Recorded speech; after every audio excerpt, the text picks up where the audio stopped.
नमस्कार। आज देश की तमाम फटाफट खबरों में आपका स्वागत है। भारत बायोटेक को कोविड-19 के अपने टीके को वैक्सीन की 45 लाख अतिरिक्त खुराकों के लिए केंद्र से आशय पत्र मिला है। सूत्रों ने बताया कि इन 45 लाख खुराकों में से 8 लाख से अधिक खुराक मॉरिशस, फिलीपीन और म्यांमार जैसे मित्र देशों को सद्भावना के तौर पर निःशुल्क दी जाएगी। उन्होंने यह भी बताया कि कंपनी पहले ऑर्डर की गई 20 लाख खुराकों को भी यहां से कुछ दिन ही में भेजेगी। सूत्रों ने बताया कि कंपनी को कोवैक्सीन की अतिरिक्त 45 लाख खुराकों की आपूर्ति के लिए हाल में आशय पत्र दिया गया है।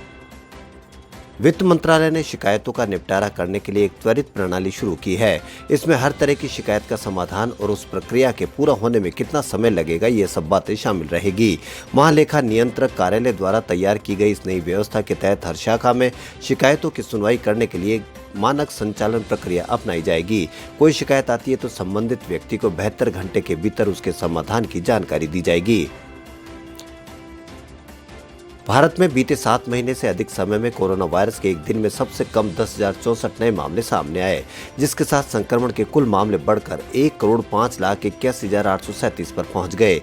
केंद्रीय स्वास्थ्य मंत्रालय के मुताबिक मंगलवार को संक्रमण से मुक्त होने वाले लोगों की कुल संख्या 1,02,28,753 हो गई।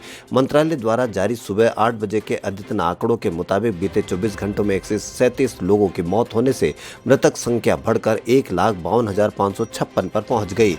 संक्रमण से एक दिन में मरने वालों की संख्या भी बीते करीब 8 महीने में सबसे कम है। राष्ट्रीय हरित अधिकरण ने मंगलवार को केंद्रीय प्रदूषण नियंत्रण बोर्ड को सख्त निर्देश देते हुए कहा कि वह बायोमेडिकल वेस्ट मैनेजमेंट रूल्स 2016 का कड़ाई से अनुपालन सुनिश्चित करे। एनजीटी ने आगे कहा कि इस मामले में किसी भी तरह की बकायादारों के खिलाफ मुआवजे का नियम लागू करे। एनजीटी के अध्यक्ष एके गोयल की अध्यक्षता वाली पीठ ने कहा कि ई कचरा संबंधी नियमों का कड़ाई से अनुपालना नहीं हो रही है। भारत में टीकाकरण अभियान की शुरुआत के साथ ही कोरोना वायरस के खिलाफ जंग तेज हो गई है। टीकाकरण के दौरान सामने आ रही साइड इफेक्ट की घटनाओं के मद्देनजर भारत बायोटेक के बाद अब सीरम इंस्टीट्यूट ऑफ इंडिया ने भी एक फैक्ट शीट जारी कर लोगों को आगाह किया है। एसआईए ने फैक्ट शीट जारी कर बताया कि ऑक्सफोर्ड एस्ट्राजेनेका की कोविशील्ड किन किन को नहीं लगवानी चाहिए। कंपनी ने कहा कि जिन लोगों को कोरोना वैक्सीन कोविशील्ड के किसी भी घटक से किसी की तरह की एलर्जी है, उन्हें सलाह दी जाती है कि टीका न लगवाए। 2 दिन की गिरावट के बाद आज सप्ताह के दूसरे कारोबारी दिन यानी मंगलवार को शेयर बाजार तेजी के साथ खुला और दिन भर के उतार चढ़ाव के बाद ये हरे निशान पर बंद हुआ। सकारात्मक वैश्विक रुझानों के बीच आज बॉम्बे स्टॉक एक्सचेंज का प्रमुख इंडेक्स सेंसेक्स 834 अंक यानी 1.72% की जोरदार बढ़त के साथ 49,398 के स्तर पर बंद हुआ। वहीं नेशनल स्टॉक एक्सचेंज का निफ्टी भी 239 अंक की बढ़त के साथ 14,521 के स्तर पर बंद हुआ।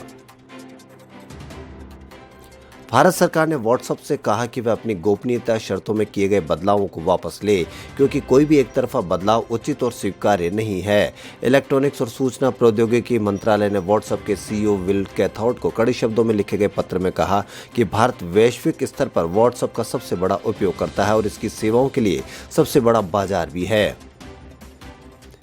कांग्रेस के पूर्व अध्यक्ष राहुल गांधी ने 3 केंद्रीय कृषि कानूनों को लेकर मंगलवार को एक बार फिर प्रधानमंत्री नरेंद्र मोदी पर निशाना साधा और दावा किया कि कृषि क्षेत्र पर 3-4 पूंजीपतियों का अधिकार हो जाएगा, जिसकी कीमत मध्यम वर्ग और युवाओं को चुकानी होगी। मैं युवाओं से कहना चाहता हूं कि आपकी आज़ादी छीनी जा रही है। कांग्रेस नेता ने कहा कि मुट्ठी भर लोगों का देश की अर्थव्यवस्था पर कब्जा हो रहा है। ये सभी लोग प्रधानमंत्री नरेंद्र मोदी के दोस्त हैं। दुनिया के कई देशों ने अब कोरोना का टीकाकरण लगाना शुरू कर दिया है। इसी बीच वैश्विक स्वास्थ्य संगठन के महानिदेशक टेड्रोस अधनॉम घेब्रेयेसस ने सभी देशों से वैक्सीन के वितरण में निष्पक्षता बरतने की अपील की है। डब्ल्यूएचओ चीफ टेड्रोस ने कहा कि दुनिया इस समय भयावह नैतिक विफलता की कगार पर है। विश्व स्वास्थ्य संगठन की एग्जीक्यूटिव बोर्ड की वर्चुअल बैठक के दौरान टेड्रोस अधनॉम घेब्रेयेसस ने कहा कि मैं स्पष्ट तौर पर यह कहता हूं कि दुनिया भयावह नैतिक विफलता की कगार पर है और इस विफलता की कीमत दुनिया के सबसे गरीब देशों में आजीविका और किसी व्यक्ति के जीवन से चुकानी होगी। देश के दूसरे सबसे बड़े सरकारी बैंक पंजाब नेशनल बैंक ने खाताधारकों को धोखाधड़ी से बचाने के लिए बड़ा कदम उठाया है। अगर आपको भी पीएनबी में खाता है तो ये आपके लिए जरूरी खबर है। अगले महीने यानी 1 फरवरी 2021 से पीएनबी ग्राहक नॉन ईएमवी एटीएम मशीन से लेन देन नहीं कर पाएंगे, यानी अब नॉन ईवीएम मशीनों से पैसे की निकासी नहीं कर पाएंगे। हाल ही में पंजाब नेशनल बैंक ने अपने आधिकारिक ट्विटर हैंडल पर इसकी जानकारी दी थी। ब्रिस्बेन टेस्ट मैच को जीतकर भारत ने इतिहास रच दिया है। भारत ने ऑस्ट्रेलिया को चौथे टेस्ट मैच में विकेट 3 से हरा दिया। भारत की ओर से ऋषभ पंत ने कमाल करते हुए 89 रन की पारी खेली। भारत की इस ऐतिहासिक जीत में पंत और शुभमन गिल हीरो साबित हुए। गिल ने जहां 91 रन बनाए तो वहीं पंत ने तेजी से रन बनाकर भारत को गाबा के मैदान पर पहली जीत दिलाई। 4 टेस्ट मैचों की सीरीज को भारत ने 2-1 से जीतने में सफलता पाई है। कोरोना वायरस से बचाव के लिए देश में अब तक 4,54,049 लोगों को टीके लगाए जा चुके हैं। देश में 7 माह बाद कोरोना के एक्टिव मामले 2 लाख हो गए हैं। देश में 8 महीने बाद एक दिन में 140 से कम मौतें हुई। पिछले हफ्ते संक्रमण दर 1.99% रही। देश में 2 राज्यों में कुल 60% एक्टिव मामले हैं। इनमें केरल में 68,617 और महाराष्ट्र में 51,887 एक्टिव मामले हैं।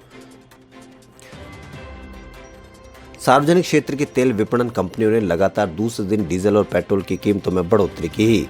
इससे राष्ट्रीय राजधानी में मंगलवार को पेट्रोल की कीमत पहली बार 85 रुपये प्रति लीटर के स्तर को पार कर गई, जबकि डीजल रिकॉर्ड ऊंचाई के नजदीक पहुंच गया है। तेल विपणन कंपनियों द्वारा जारी अधिसूचना के मुताबिक पेट्रोल और डीजल की कीमतों में प्रति लीटर 25 पैसे की बढ़ोतरी की गई है।